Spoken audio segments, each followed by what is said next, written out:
জয় মা তারা, জয় গুরু মন্দির। আত্মসমর্থনের জন্য পিছনে পর্বতের ছবি। অফিসে গুরুত্বপূর্ণ সিদ্ধান্ত নেবার মতো ব্যক্তি যারা, তারা কখনো দরজার দিকে পিছন দিয়ে বসবেন না, কারণ এর ফলে তাদের বিশ্বাসঘাতকতা ও প্রতারণার সম্মুখীন হতে হয়। আপনার বসার পিছন দিকে পর্বতের একটা ছবি টাঙানো ভালো, কারণ পিছন দিকের সমর্থন তখন শক্তিশালী হয়। সেটাও যদি কচ্ছপের আকারের পর্বত হয় তাহলে সব থেকে সেটা ভালো।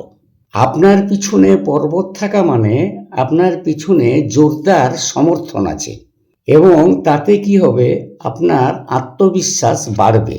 যাদের মনের জোর কম ও আত্মবিশ্বাসের অভাব, তারা এই উপায়টি অবশ্যই করবেন। তোমাদের পাশে আছি, সকলে ভালো থেকো। আমার ভিডিও ভালো লাগলে পাশে থেকো। রাধা রাধা।